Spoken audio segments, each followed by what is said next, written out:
should you buy an Oculus Quest 2 or wait for the Oculus Quest Pro? Well, I'm going to go over everything that we know about the upcoming Oculus Quest Pro and answer that question. We also have tons of game updates with new games releasing, new updates coming to games like Larcenauts and Beat Saber, and stick around till the end and we'll go over how you can get over $150 worth of games for just 15 bucks. I'm Panda and this is Untitled Series. All of that, but first, PROTAS immerses you into flying games by attaching your controllers to a physical flight stick. They use the same magnet mag cup system as PROTUBE's MagTube gun stock, but this time it allows you to get the physical sensation of controlling a flight stick in a flying game. They work with any headset as they don't actually connect to the headset, they're just a physical object that you connect your controller to immerse you in the virtual world by making you feel like you're actually controlling a flight stick. Instead of holding your controller in front of you like a peasant, the controller attaches to the PROTAS via a magnet so that you can move it like an in-game flight stick with realistic resistance and precision. They're extremely affordable and a must-have if you enjoy flying in virtual reality.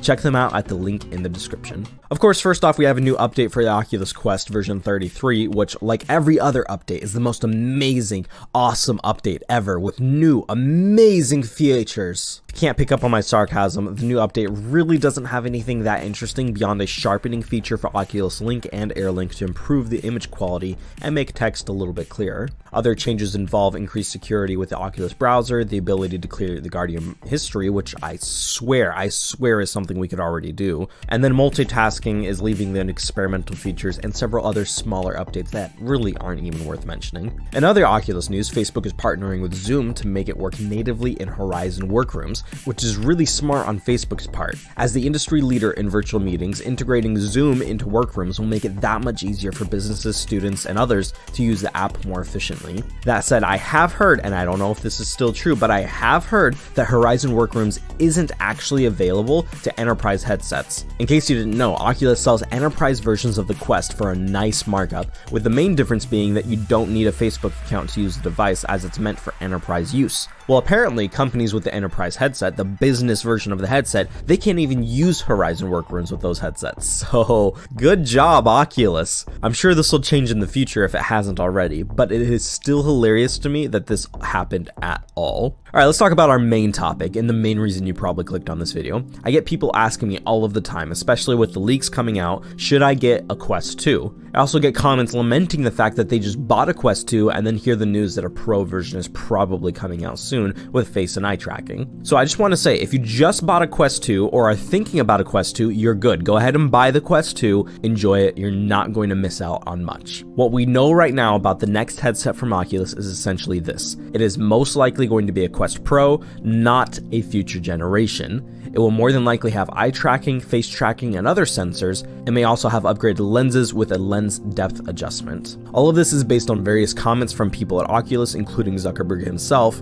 and it's also based on a recent leak and other leaks from the system firmware, which I talked about in last week's video. All the other things that we know about this headset is that it probably won't release this year. Now, I actually think it is likely that we'll actually see this headset by the end of this year. In fact, I think it could be announced next month at Oculus Connect and then release in time for the holiday season, but most people are of the opinion that it won't release this year because of comments from the VP of Facebook Reality Labs, Andrew Bosworth, where he basically said that they have a lot of things in development, but nothing will happen this year, and that the Quest 2 will be around for a long time. Now, I personally think this was damage control by him to make sure the Quest 2 still sold. I mean, he was originally hinting at a Quest Pro back in February. Imagine if everyone took him seriously then and stopped buying headsets all the way back in February. Quest 2 sales would have tanked. So yeah, of course he says it won't happen this year, but who knows? Now, even if a Quest Pro were to come out next month, which, let me be clear, it absolutely isn't. The soonest we could see this headset releasing is probably November or December or January of next year. But even if it were coming sooner, I'd still say go ahead and get the Quest 2. And that's because not everyone will want or benefit from a Quest Pro. Most people worrying they wasted or are going to waste their money on a Quest 2 right now are new to VR, which is why they're buying the cheap cheapest headset on the market, which, you know, just so happens to be the best headset on the market, but still, it's the cheapest headset on the market. It's $300. The Quest Pro, if it does release, will more than likely sell for several $100s more than the Quest 2. The extra price will come with extra features, of course, but I'm not sure that most VR users will use or even want those extra features, such as eye or face tracking, and let me just be clear, I mean that right now. And that's because there are very few games that will support it when this headset releases.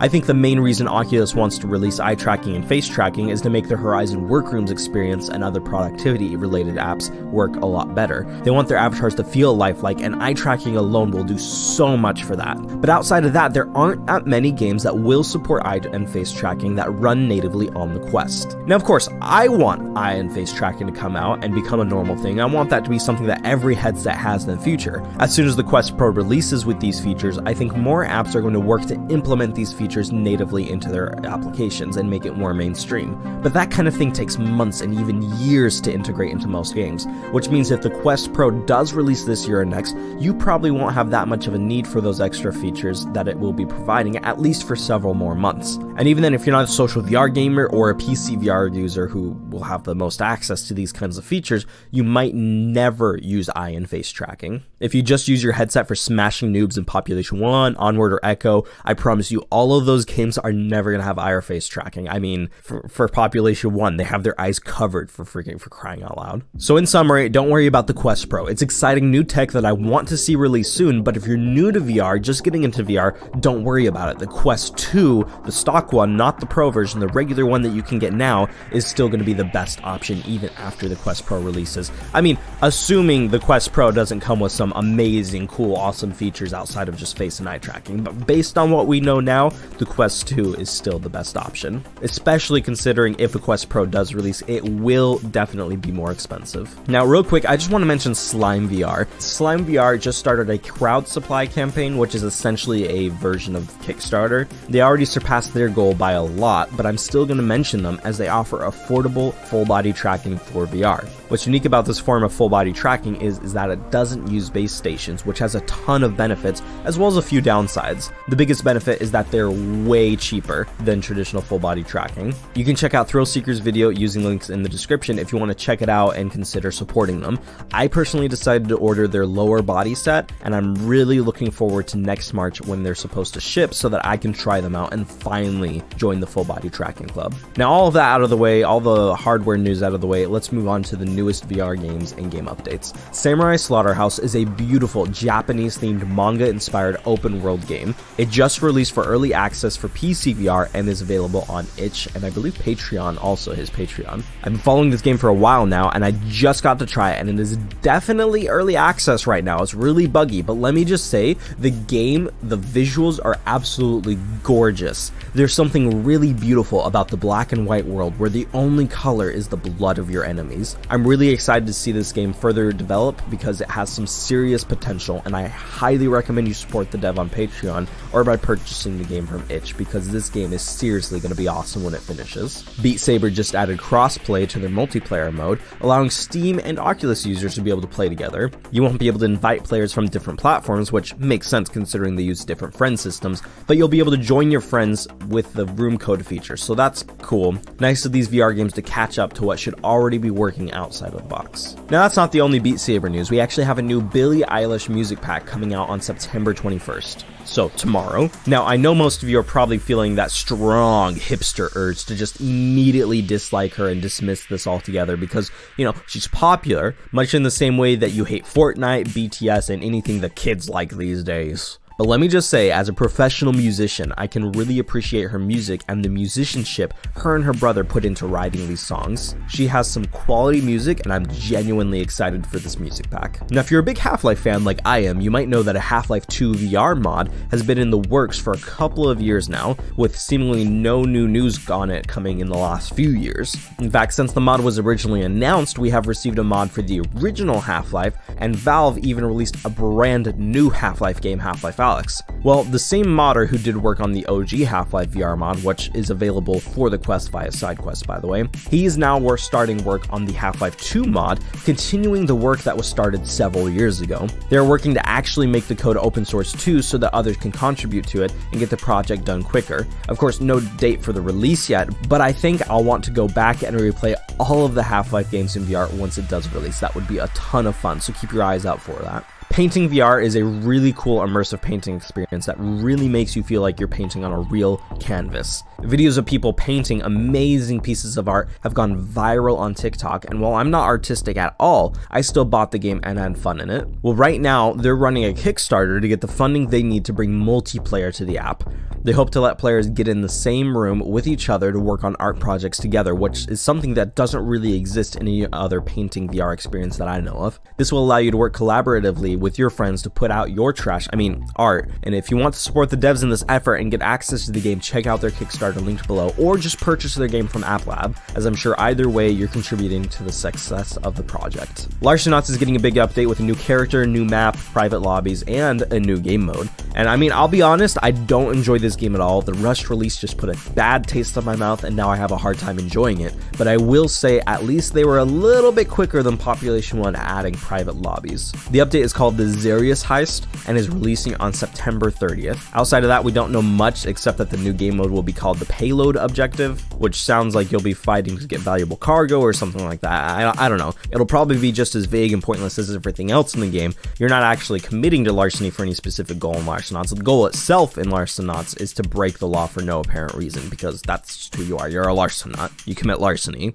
Ooh. If you're like me and you're really craving a good open world cyberpunk game, I mean, Cyberpunk 2077 just released and has been all over the place. So where's the VR version of that? Well, Topside is a VR RPG set in a cyberpunk world that is in development right now. The Toronto-based company is looking to release the game mid next year, and right now it looks really, really good. If this kind of game interests you, I highly recommend you jump into their Discord to stay up to date on the game's progress, which I'll link to down below. If you like board games, you may like Neverboard, a free-to-play social game coming out this fall that will allow you to play board games or card games with up to 4 people total. It's going to be free to play, but the available games won't be free. Crazy 8s will be free for everyone at launch, and then they'll have an in-game store with other games that you can purchase with the in-game currency, available from playing the game daily or by just buying it with actual cold hard cash. There won't be any officially branded games, so no Monopoly or anything like that. At least at launch, they are asking board game makers to reach out if they have a product they think would be a good fit, so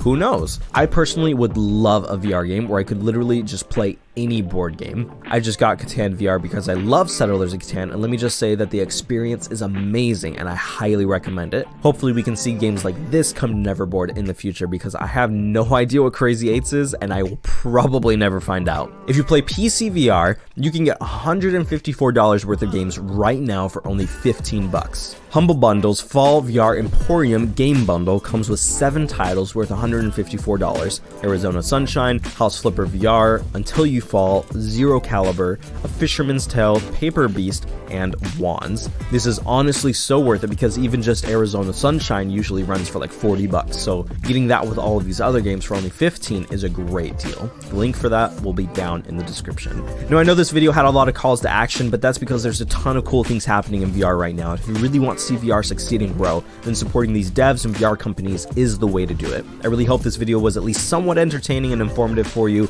I've been trying really hard to make these videos a little bit more entertaining and not just informative, so in that vein, here's a funny meme I saw this week that made me exhale sharply out of my nose. VR is dead and always will be. Well, if it's dead, why do you still talk about it? I want to thank my Trash Pandas for supporting the channel. You're pretty cool. Now, I'm not going to ask for anything else from you guys. Just go support some of these companies and games that I mentioned earlier. Thanks for making it this far in the video, but really, what are you still doing here? Go check out some of those Kickstarters, or go join them Discord, or go follow them on social media, something. These VR devs will take all the support they can get, even if it's just following them on Twitter. Go on, get out of here. Quit watching this video. Stop it.